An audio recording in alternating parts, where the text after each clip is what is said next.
Vice ganda nagsalita na payag kayang bumalik si Billy Crawford. Maiksi subalit naging makahulugan ang naging sagot ng unkabogable star na si Vice ganda sa mga katanungan ng mga netizens patungkol sa usaping pagbabalik ni Billy Crawford bilang isa sa mga co-hosts sa noontime show na It's Showtime. Naging makahulugan ang naging sagot ni Vice ganda sa katanungang ito ng maraming mga netizens. Nakaagad umani ng mas marami pang mga katanungan patungkol sa totoong estado ng pagkakaibigan nila ni Billy Crawford. Ayon kay Vice ganda, natatakot siya dahil baka kapag mayroong bumalik ay mayroon namang aalis.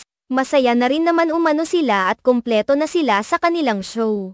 Bagamat hindi ipinunto ni Vice ganda ang kanyang naging pahayag, mahihinuhang ayaw na ni Vice ganda na muling makabalik sa It's Showtime si Billy Crawford kahit pa nagkaayos na silang dalawa. Matatandaang hindi naman lingid sa kaalaman ng maraming mga netizens na nagkaroon ang lamot ng pagkakaibigan ni na Vice ganda at Billy Crawford nang mapabilang si Billy Crawford sa mga host ng katapat na show ng It's Showtime na Tropang LOL na umiere noon sa TV5.